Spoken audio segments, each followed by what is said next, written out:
Welcome to IT Trendsetters. Today we have Tony from MimeCast, Kirk, who needs no introduction. But Tony, could you give us a couple words about yourself? Sure. Hi, everyone. I'm Tony Berkey. I'm Director of Sales Engineering here at MimeCast. I've been here 3 years, and I work on a team that not only supports SLED and Enterprise, but also our channel market. And I'm here to talk to you today about not only email security, but how it relates to cyber insurance, and also a little bit about API integrations and products that will help protect you overall. Cool. What do you do for fun? I actually am into cars and motorcycles. Love F1, love motorcycling, and that's a huge hobby of mine, or I should say passion of mine. I didn't notice that I'm wearing my F1 Vegas shirt. So yes. I'm lucky enough to be on the pit grid team for F1 in the United States, and recently got to work for the F1 race. It was so much fun. It was pure Vegas style. It was a night race, first of all, which is very different, but just the backdrop of Las Vegas, watching the F1 cars drive around the track was it was a sight to see. I went with low expectations because, it was a lot of negative press going into it, cost-wise and all that. But it's probably one of their best racetracks for racing because that long straightaway in the DRS system equalized a lot of stuff. When even if you're a little slower, you could catch up to somebody. So it was pretty interesting. Oh, yeah. Yeah, they hit some pretty high top speeds, 200, 215 range, but we did have a little bit of challenge with some of the road course, right? Obviously, whenever you're on asphalt and there are streets that people literally drive on during the day, there can be some things there. But overall, I thought it was a great first year and an exciting event, and I'm really looking forward to seeing what they do next year. So if you're on the pit grid, it probably wasn't your first rodeo. You must have been around. What have you been involved in? What other racing series? Well, I started out my racing career in Indianapolis, and then when Circuit of the Americas opened up in Austin, started supporting races there for the Motorcycle Grand Prix, obviously, and F1 when it came to the States, or back to the States. Now we're lucky enough to have 3 races. We have Miami in the spring, and then we have Austin, Texas, and now Las Vegas. So it's really great to see F1 really increase in popularity here in the States, and to have 3 races is just beyond exciting. Yeah, it's a lot of exposure. We'll see how that goes over time, but I think there's no reason why it shouldn't go over time. It's a fun sport. What's your role when you go to these? If you're part of the pit crew, what do you do? So the pit grid team, we're primarily in charge of safety in pit lane. So we stand against the pit wall. We make sure that as the cars are coming into pit lane, that all of the pit changes go well and safely, especially during qualifying, right, where the team is so focused on the timing part that there are safe releases and there are no incidents that occur there. And then when we actually get to race time, we each stand by a car, those of us who are on the grid itself, and we're there to ensure the safety of each individual driver. So when they go out on their formation lap, that their car leaves successfully the grid area, and if there's a problem, we can wave a yellow flag to notify the other racers on the grid that there's an issue. And then we do the same thing at race start. We have a digital yellow flag per se, or a green flag, and that helps the starting team actually see that all the drivers are in position and we're ready to go. And that yellow's always there just in case we need it. And so we have a lot of different roles. We handle, pit in, where you come in, pit out, the grid itself, and then obviously pit lane. So lots of different things, but it's a very exciting, intense area to work. And so you always have your head on a swivel, but you're never bored. How did you get that? It's kind of a Forrest Gump story, actually. I started working in Indianapolis, and the Motorcycle Grand Prix came, and being a motorcycle safety instructor in the Chicago area, I was asked if I wanted to be an official for that. And so then I did the Motorcycle Grand Prix, which then moved down to Texas. So MotoGP started doing the Austin track when it opened. And then Austin got the contract to do F1. And so then I started doing F1, and it just kind of kept going. It went from Austin to Austin and Miami, and now I'm lucky enough to do Austin, Miami, and Vegas. So it's a passion of mine. Racing was something I always used to do with my dad. when I was little watching it on TV, and I can't tell you how thankful I am to be a part of it now. It's just such an exciting event, and just the strategy, and people don't realize all of the computer systems that go into racing, There's all of not a the lot of hiding to the information. driver. They record everything. So Yeah, yeah, yeah. I mean, you name it, they have a sensor on it, and all that information is really being, inputted into systems and evaluated, and they're making decisions based upon it. And it's just wonderful to see the IT aspect of these events too. Wow. I like it. My son actually races in IMSA, the 24 hours, the 12 hours, Sebring, all that, and it's pretty neat when you get to see all the computer data acquisition, particularly the driver, brake pressure, brake release pressure. Yes. There's all kind. You can't hide anywhere. There's no, and they can learn a lot though faster too, because you can see what another guy's doing in a corner, maybe how he's applying, letting go of the brake or braking differently or different pressure. There's all kinds of Yeah. little pieces of the pie. Of course, there's always the car setup that's a variable, but Yep. um, The car setup is one, and then you have the tire track and age, the weather. Yes. gas. You Formula One know, is amazing because they use one. They don't fill up. They start with a full tank of gas, and they by the end of the race, the car is 150 pounds lighter. So you got to have quite a suspension adjustment to handle. Basically, like starting with two drivers and ending with one driver in the car, weight yeah. wise, right? It's Yeah. And then you throw the different tires in there, right? The right. soft, medium, and hard compounds, and then the track conditions. There's a lot of variables. So having a good, solid team to interpret that data and make strategic decisions, we all saw how that panned out, that one lap between Lewis and Max, right? That made all of the entire F1 world divide into it was good, it was bad, but it made for an exciting year-end race. So Yep, no, it's good. strategy is key. Yep, that's Well, neat. And make sure they don't get any fake emails in the middle of the race. That's actually a good point. Yeah, definitely don't want any of that compromise. So you mentioned you want to talk about insurance a little bit too. Can that bring us up to Yeah, speed? so we do a state of email security report every year where we interview like 1,700 CISOs and director level folks from all over the globe, and we take the findings from that and we publish a report every spring. And what we do from that is we started seeing trends coupled with that report and what we're being asked by customers, trends in asking about cyber insurance. How can you help me okay. prepare for an audit? What products do I need? Things like that. And then we actually went through our own cyber insurance audit at MimeCast. So we kind of learned going through it and working with customers and talking to, more importantly, cyber insurance companies about what they look for. And our findings were really interesting. I mean, it includes email, obviously, because it's still the number one attack vector, but there's other products that are included in that underwriter's audit assessment. So we thought it would be good to kind of put together some content so that we can help customers and partners like yourselves understand what is cyber insurance. How do we work together, vendors and partners, to help our mutual customers pass them, and what sort of products would be included in something like that, right? A cybersecurity initiative. And it just has gained a lot of traction because a lot of people need or are looking for cyber insurance and they just don't know how to go about it. And obviously MimeCast is part of the solution, but we're not the entire solution. And that's where you come in. You add that extra value with the other products and the expertise that, we can't fulfill as just a email security vendor. Not just an email security.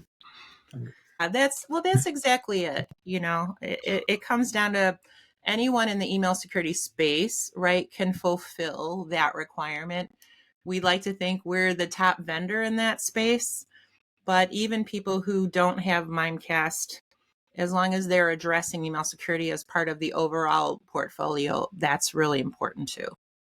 So it's a cyber insurance report that you guys released? Well, there's two reports. The first one is the State of Email Security Report, and that's the one where we poll various C-level and director level folks from all over the world as to how they feel about cybersecurity topics in general. And we publish that report in spring.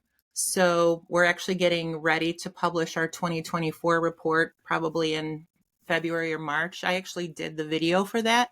So you can find it on the internet or on the MimeCast site, which I recap basically some of the key findings of the report and offer some recommendations. And then from that, we started building the cybersecurity, cyber insurance initiative, because they dovetail together so well, because email is still the number one attack vector. And we were receiving so many questions from customers about it, asking for help. So we did what we could to address the topic as a whole, coming off of the State of Email Security Report.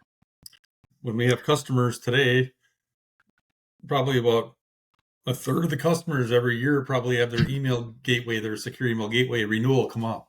So if I have one coming up in 2024, what should I be looking for? What trends should I be playing into? What's important as I look to either renew or to maybe change platforms?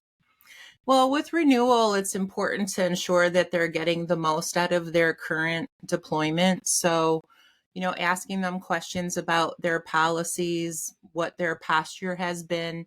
Have they done a health check, either with your organization or ours, to ensure that they're not just monitoring, they're actually doing enforcement, and looking for trends as far as the types of attacks that they're getting, and that they're doing employee training. And that's always been one of the challenges, is that, we people are the weakest link, and making sure that we're getting trained on what are the latest scams and what are the latest phishing attacks that are coming in, so that we can be better at preventing them in the first place.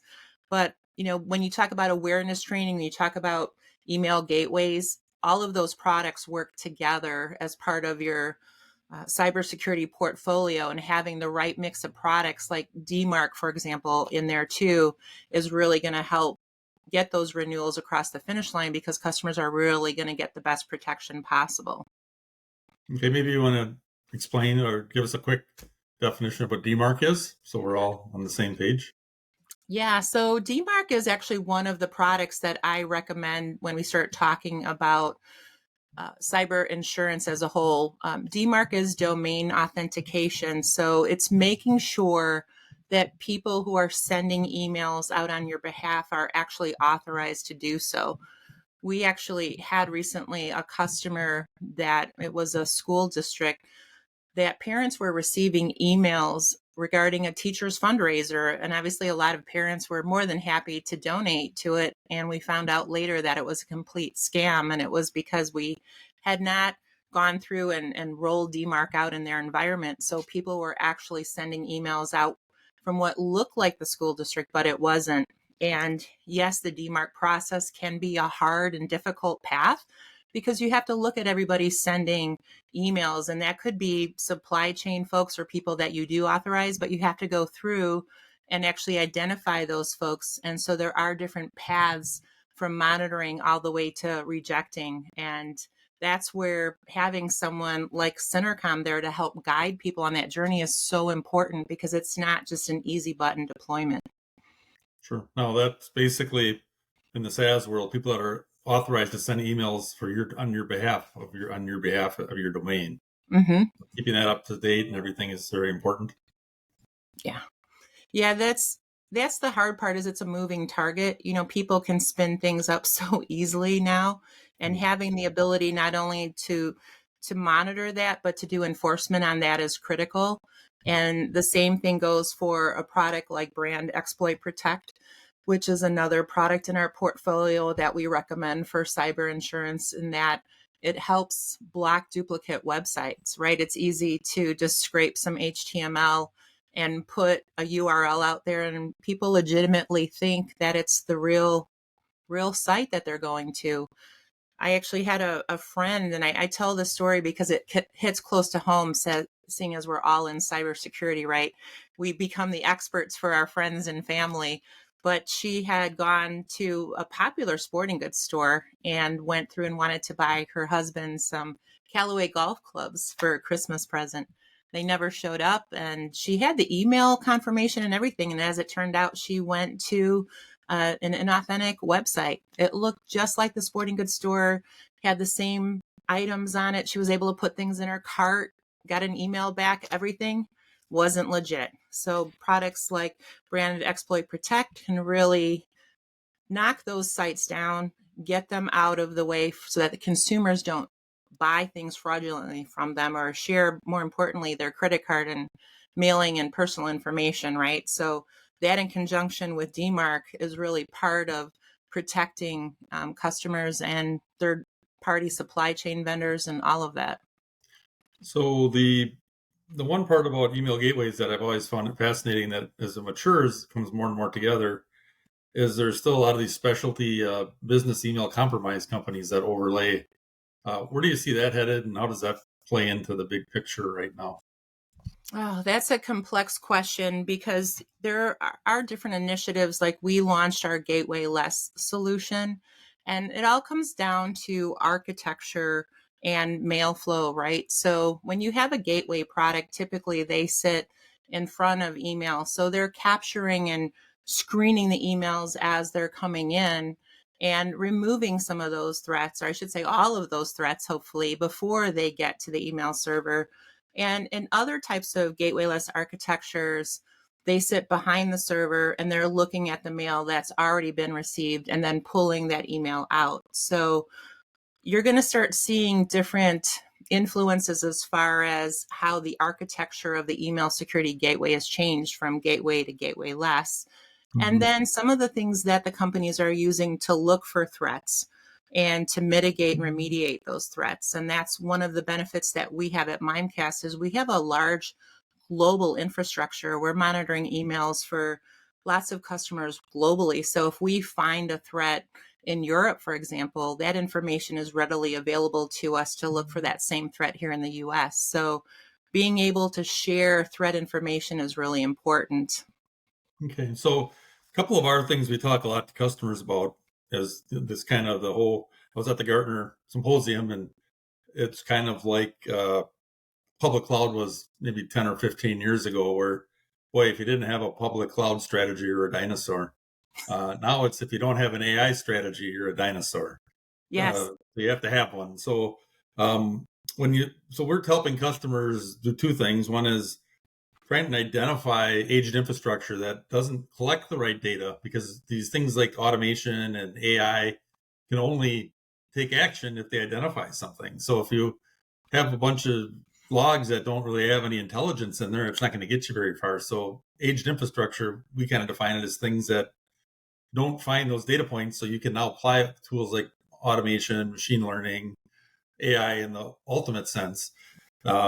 And then, so it's two things, right? Automation more efficient, but you have to use automation now because things move so fast. So, if your email gateway is there any parameters that are typical that could be a chance identification that either you have aged infrastructure because either it doesn't have the data points or can't easily, again, integrate with other third parties to share the data. So what are your thoughts on that?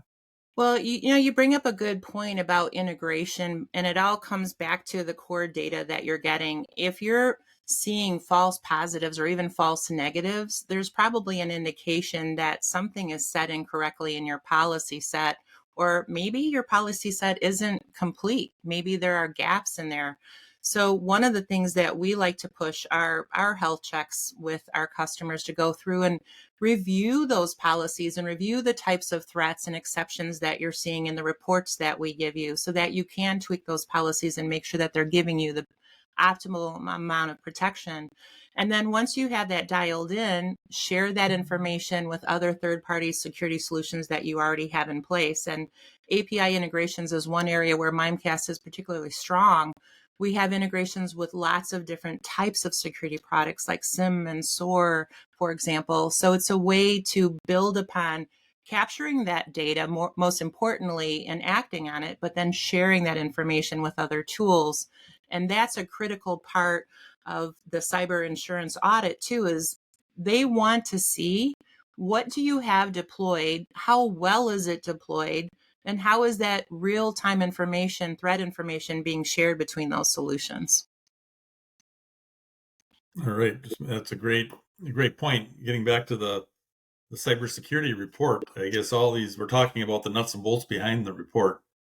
But if you had to bubble down the short list of what the insurance companies are looking for, you mentioned what you have deployed, how you deployed it. Do they have any recommendations or what they want to see as far as do you have a complete control set of things that they are essential, like an email gateway or some kind of email, the device, particular device. I don't know what to call it. I know the trend is from gateways to gateway lists. So the API, that's the other big trend as part of all this is APIs are everywhere now. So that's another thing you have to keep an eye on. So how do Yeah. you, what does that get you by moving away from being in line to working more through the APIs? Where's that heading long term? Well, when you're in line, you have the ability to capture the threats before they hit the server, which is great. And what's nice about that is that threat information can be shared because there can always be a gap if you pull something out of a system after the fact, for example. And when underwriters look at assessing your environment, they're actually looking at 12 different areas. And we have a master list, which I'll be more than happy to share with everybody because it's important to understand that email security is one piece of the overall cybersecurity puzzle. The first thing that they look at, for example, is multi-factor authentication. Then they look at email filtering and web security as the second item. The third thing is that you have secure, encrypted, and tested backups. And that's something that we also offer at MimeCast. The fourth is privileged access management.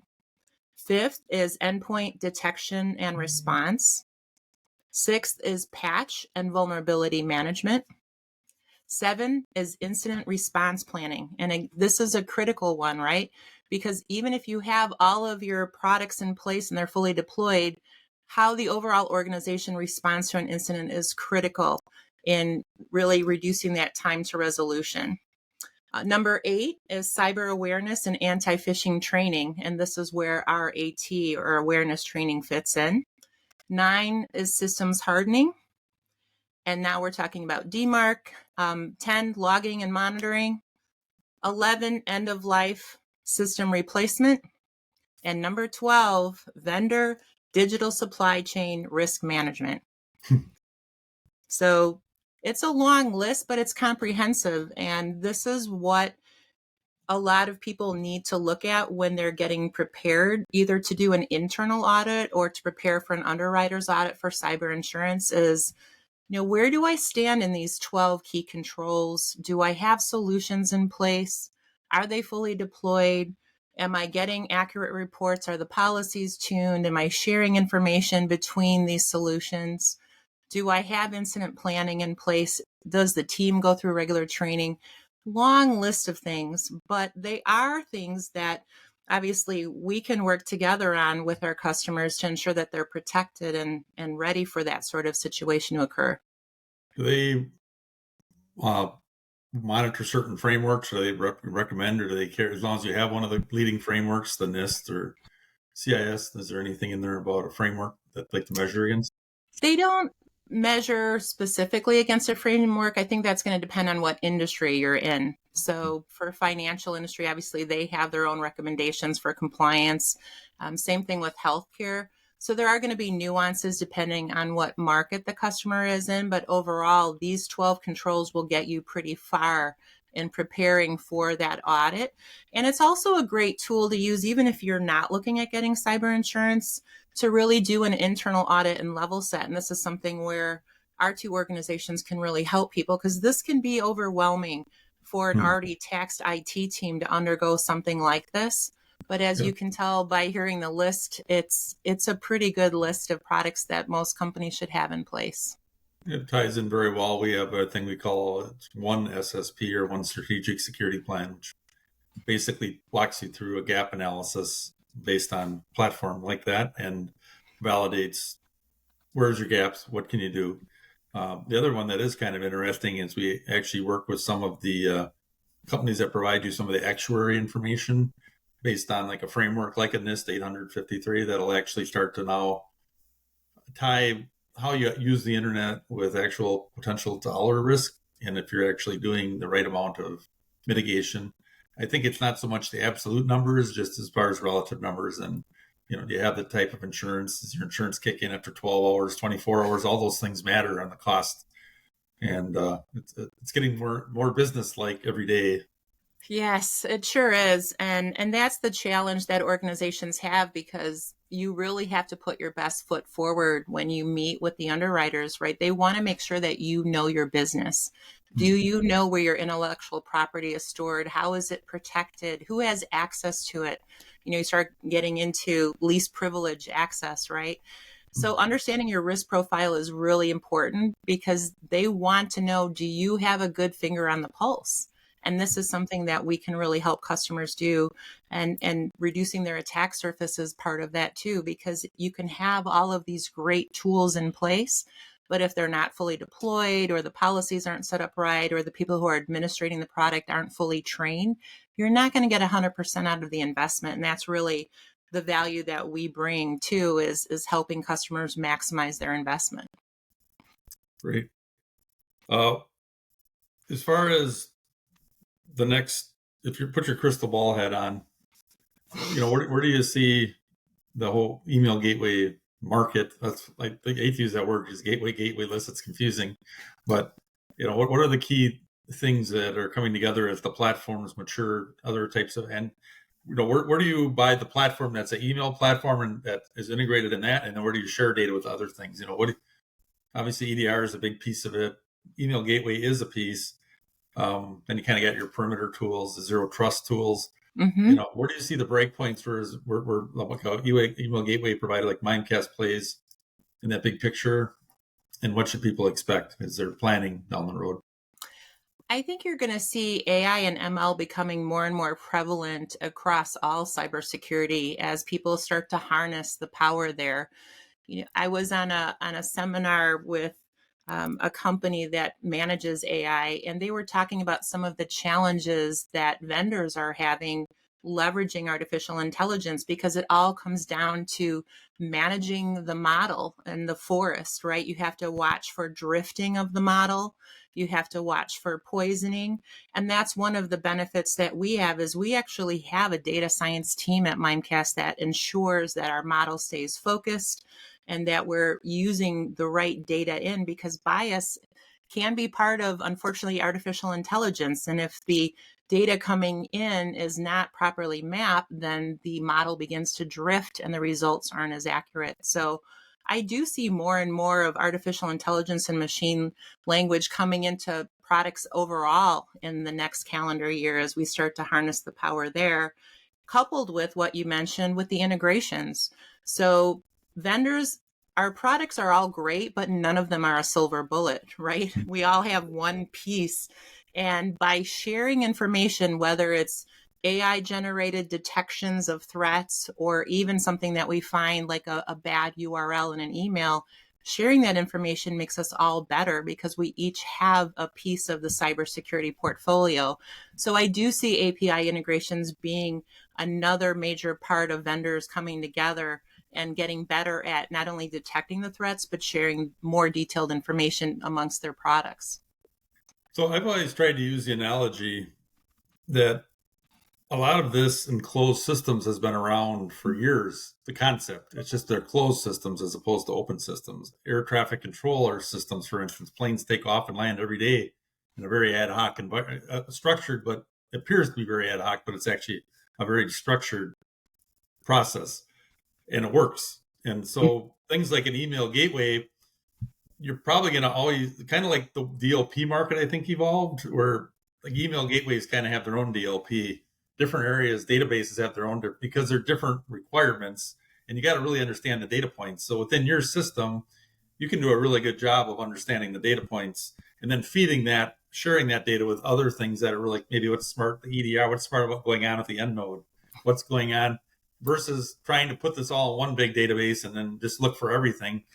To me, the model of let the things like email gateways, EDRs, collect their own data and then look and send the good data only once they've analyzed it, send it to each other and share it after they've got the intelligence that they already have applied to it. I don't see it being like no one deploys very rarely like DLP, where it's one platform for they apply the one company that does the gateway also does the web traffic, also does the databases.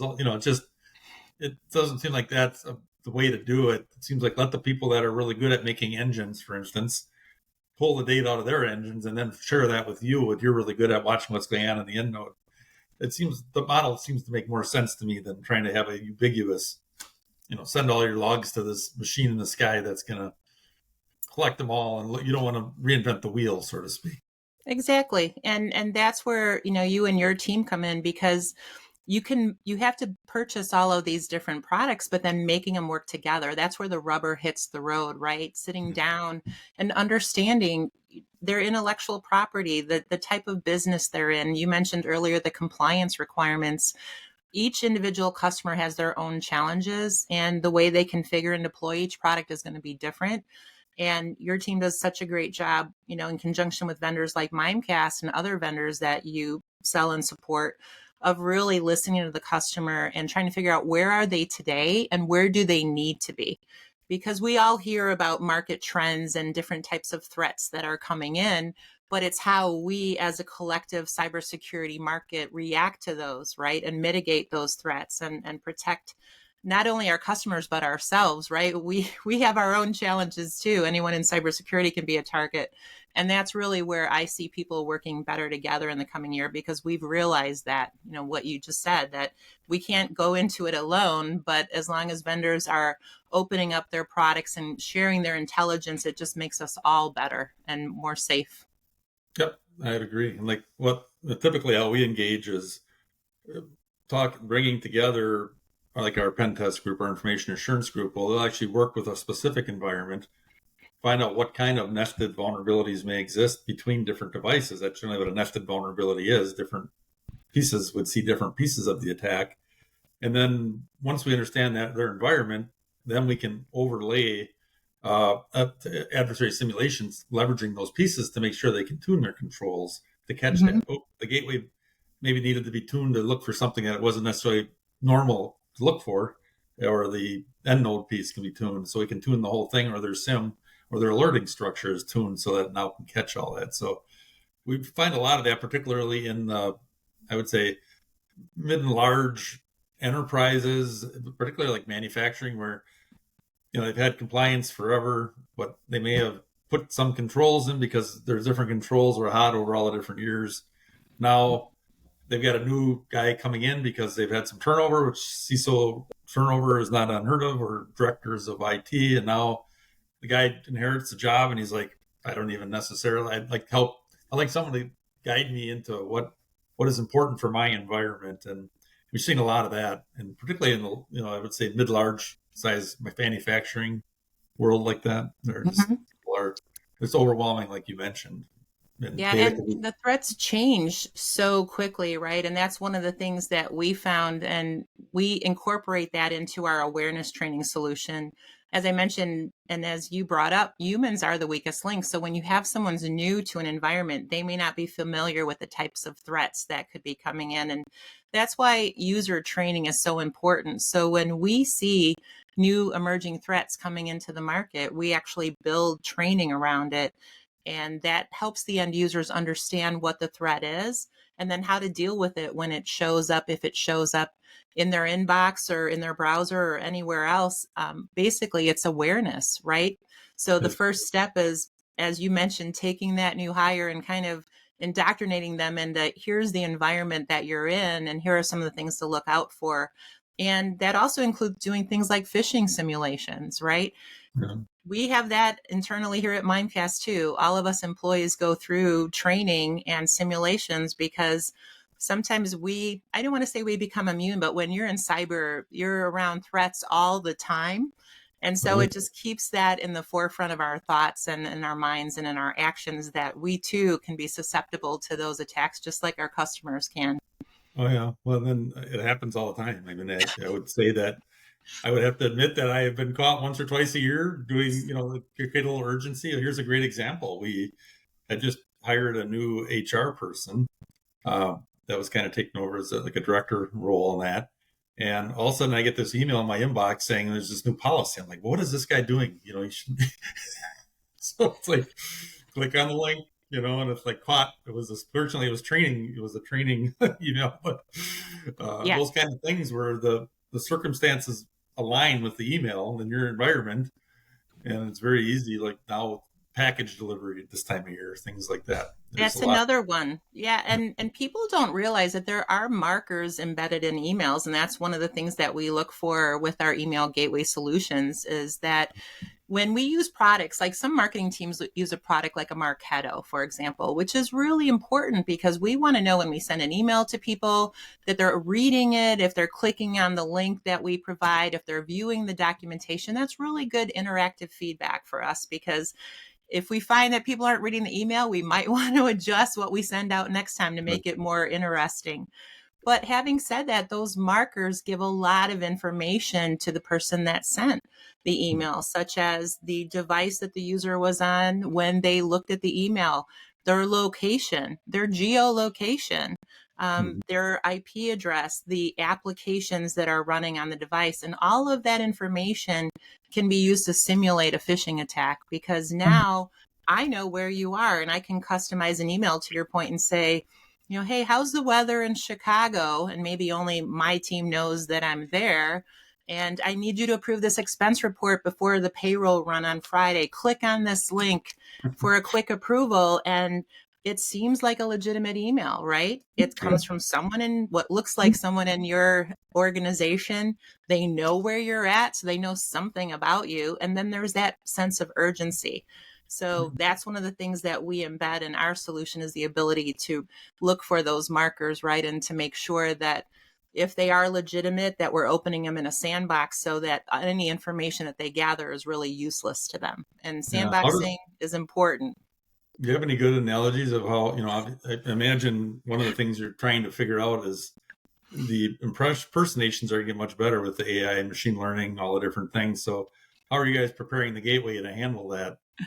Oh, well, that's where our data science team comes in. So we're really leveraging our models and tuning those and fine tuning those. And we have so much great data that we can input. So that's one of the benefits of the information that we're gathering is it's really a good way to seed and create the model in the forest and to ensure that they're accurate. But I did hear something funny, which has nothing to do with email, but to your point, when I was talking to one of our security practitioners, they were saying, if you ever interview or speak to somebody in a Zoom meeting or something like that, and you want to make sure that they're not AI generated, have them turn sideways so that you can see their ears. Because apparently when we're on video like we are now, 99% of the time we're looking forward, but AI can't really generate very well a side profile. So that's a fast way to check that you're really talking to a legitimate person. Oh, interesting. Okay, I guess That was new to me, but that's yeah, that's a tip we can share. That's a good one to. There you go. So I guess we should all turn sideways now and show the world that we're real. But yeah, AI is going to be critical. As I mentioned earlier, one of the predictions for the next calendar year is you're going to see more and more of that coming to the market and fine tuned in a way. So when I talk to people about artificial intelligence, I ask people to challenge their vendors about where are they getting the data? How are they creating their models? How are they ensuring against model drift and poisoning? And we're in a great position in that area. And that's something that we really want to empower consumers to ask their vendors, how are they doing it? And look to see major improvements and movement in the AI ML area next year. Great. So a couple of the highlights, I guess, is number one, is having that report on the state of security. We'll put the link on that, and as well as an insurance report. I think there might be a lot of interest in that. That sounds like a very valuable report. Yes. Yeah, we'll make them both available. The State of Email Security report comes out every spring. Lots of great nuggets in there. And I actually have a video out there from the report that we did in 2023 for people to review, but the new one will be coming out soon. And I'll be sure to save and post the cybersecurity insurance controls. It's a really great reference point. There's also some cyber insurance companies out there that have some great tools. Marsh is one, and there's another one at Bay that actually did their own independent study of email security solutions. And that was not done by MimeCast. They did it on their own, and their report is out there and available. And we were very happy that they noted that we were the top email security vendor in the space to reduce cyber insurance claims. And that report is out there for people to view on their own. You can just That'd be Google great. it. We'll put the link for that one too. Let's Sure. make it easy for people to find some good information about MimeCast. Yes. Yeah, MimeCast at Bay. Marsh is the other one. They have some great tools on their website that you can take a look at. Lots of resources out there. And I think cyber insurance obviously is not going to replace a good, solid cybersecurity portfolio, but it's a great way to mitigate risk. And there are different types of risk that companies want to take. Acceptable risk means different things to different organizations. So it's one option of many that companies have available to mitigate risk. Great. Chris, do you have anything you want to throw in here? Questions you want to ask? Or? Let's record a quick opener. Okay. So, and then we'll just do a quick closer after that, unless there's something else you guys want to, any other topics you guys want to discuss. But I think we got a lot of good stuff there, and we're kind of over the threshold of people's attention span when we cut this down. Right. Yes. Yeah. Yes. They pick and choose the best parts for the. I listen to everything at 2x anyway, so. I guess the one thing I did get off your website that I'd like to ask before we move on is just you mentioned the insider risk protection on their website. What is that all about? It says one of the key features was insider risk protection. On what website is that? On your I was looking on the MimeCast website. Oh, yeah. So insider risk, obviously, that's people sending emails internally. So we're always focused on the emails that are inbound, but we also want to focus on the emails that go between employees, right? So that is another facet to the many products we have in our portfolio, is that we really want to protect the people and how they send and communicate internally. So do those emails always get, generally, if you have an external gateway, those emails would get to the external gateway, I would imagine. Correct. But that's where the combination of checking the emails as they come in and having that thread information, we have a sandbox so we can open up emails when they come into the organization, and we can leverage that information to check emails that are already in-house to make sure that there's nothing leaving one person sending outbound or even internally. All right. I imagine that's easier am I thinking along the right path here, or am I that's easier now with API access, since you can see things via API. You can see a lot more than you could normally see, I guess, on in and outbound. I mean, people can get threats lots of different ways locally on their endpoint that can come across an email, but that's just, as you mentioned, email is just one facet, but it's definitely an important one. And that's why our portfolio is that robust as it is, because you really have to cover all the bases. Mm-hmm. Great. Yep. Like one company said, and I like this, that really AI is advanced automation at some point. It's just an advancement of the whole automating things so they can happen quicker and faster, and repetitive things don't have to be done, but then AI adds in the non-repetitive things. So it can digest so much so quickly and do trending analysis that we humans just can't do it that fast, right? So it's the power, but as I mentioned, the model drifting and the poisoning, those are concerns. Oh, yeah. Garbage in, garbage out. Remember that old saying, right? Garbage in, garbage out. And if you are training your model in a particular way, there's going to be implicit bias, and you're not going to get the results that you're looking for. So it's just a critical thing that people understand, that AI in and of itself isn't smart. It has to be trained with ingestion. Mm-hmm. It's a big challenge. It sounds simple, but it's it is. Like I said, I'm looking forward to seeing where it goes in the next year. My daughter came in and she was struggling with a paper, and she's like, "Hey, Mom, can you read my final output?" And I read it, and I'm like, "Oh my God, this is awesome!" And she goes, "Oh, I use ChatGPT," and I was just like, "Oh my God." As a mom, half of me was like upset that she used ChatGPT because I want her to do it on her own and learn. But as a cybersecurity person, I was happy she used it because it is the wave of the future. So I was kind of torn on how I should react to it. Let me know if you think my analogy works or not, because I either it sounds profound or it sounds stupid or somewhere in between. But Probably somewhere in between. My wife would tell you. Nothing's ever profound, but it's not profound. But it's like I love analogies. I'm trying. So think of math, and for what the spreadsheet did to math, the generative AI really does to English. Because if you don't know what you're putting in, you don't know what you're getting out. So you get the Yeah. hallucinations, all that stuff.